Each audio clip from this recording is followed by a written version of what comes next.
What's up, everybody? It's your YouTube movie review champion, Adam Howard here, and today I'm reviewing Incredibles 2. Now, this movie is being released 14 years after the original, so there is a time. There's a lot of time between two movies, but the first one picks up right after or the second one picks up right after where the first one starts off with. And without missing a beat, this movie is still very, very good, just like the first one. The animation is gorgeous. The script is good. The characters are still so great. One standout character from the first one. One character that really stood out, in my opinion, in this one was Violet. Her character was way more developed and way more utilized in a more successful way, and I think it was very, very good. How everything happened and how she evolved even since the beginning of the first one and into this one, and all the characters' motivations still throughout, they're still the same characters and everything, and it's still really great. And even now with between the first one and the second one, it shows the difference in family dynamics between the early 2000s and now, and almost in the late 2010s, but because we see more like the independent woman mother who goes out and works while the dad stays home, and how like the dad is with the kids and stuff like that, and how he has to figure out what he's doing and all that kind of stuff. It's all very interesting and very good, and there's so many great moments in this. Like they're able to recapture the magic in a way that most sequels can't. But they do it so well, and especially for the mighty prestige the first one has.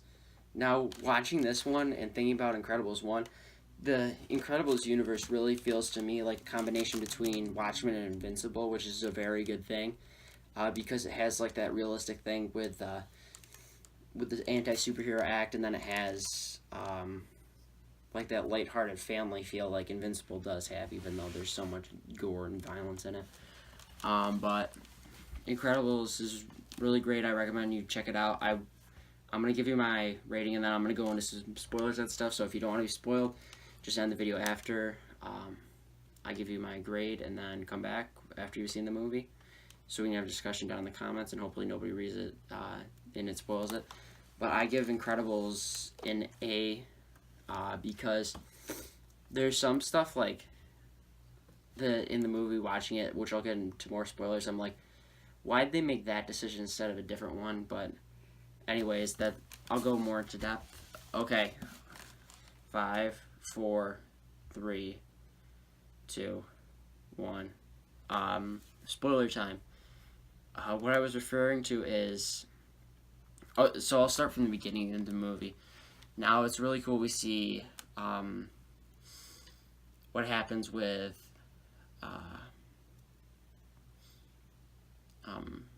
Violet's quote-unquote boyfriend, or whatever you want to call him. And we see, because of that, his mind getting wiped. We see her going against being a superhero because she just wants to be normal and have a normal life, so the guy that she talked to doesn't forget she exists. And we see that character evolve so much because of the responsibility she takes on and grows up and all that kind of cool stuff. Then we get Dash, who is pretty much good old Dash, same from the first one, cocky little guy. Still very cool. The one thing I'm curious about is how fast is he? Is he like super fast? Like, will he reach Flash levels, or can he just run really, really fast compared to everybody else? Because my big problem, or one of my problems with the movie, which is a very kind of minor critique in my opinion, is why didn't Flash run and take the goggles off of everybody once he was on the ship? Because if he can run fast, he should be able to reach, grab, and just take him off. But I don't get why they didn't do that, because Violet explained to him in the car why they were mind controlled. Also, one thing I was worried about is in the trailer we see Frozone, like a scene similar to the first one with his wife, and I was really worried they were going to overdo that, and I'm going to be like, oh god, why? But they use it for like maybe 10 seconds, and then it's done, and then I'm like, perfect, that's exactly the amount we needed. Samuel L. Jackson Frozone's really good in this. And we do see this movie is very. The reason I compared it to Watchmen is it's very politically driven with the superhero acts and stuff like that, because a lot of it seems like it's a political take on almost police brutality in a way, where it's like people being. People like, we don't need your help, you're only doing more harm and stuff like that, and people just like in the idea of having blind faith into this power that's just kind of out there, that you're like, why do we have faith in them? What have they done to show us? And that's a very cool concept they deal with in this movie, and I'm like, wow, that's so great how they did this and went politically through this movie and showed all this kinds of different stuff, because it even shows how the wealthy are able to escape jail at the end, where she says this one, or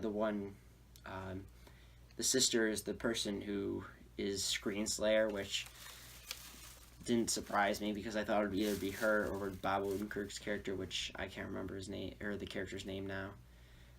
But it doesn't surprise me. But the villain's motivation, like I was saying in the non-spoiler part, like all the characters' motivation are really good, but the villains is very, very good, because it's like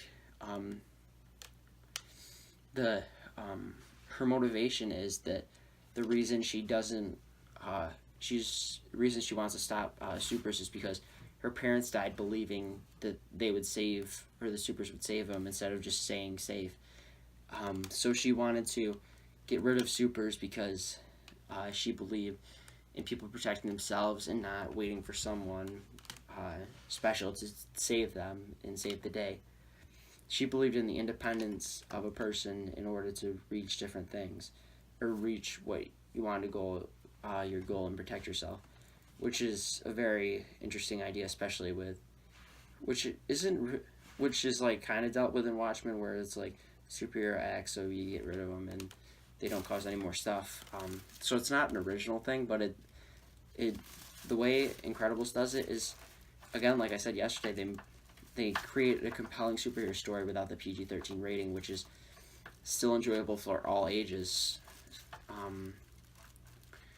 Another thing with going with the mask thing is, why didn't Elastigirl, when she's chasing the train, stretch her body out from that one building with the cycle and then pull onto it so she's on there, but she decides to go ramp up and then grind the rail and all that kind of stuff.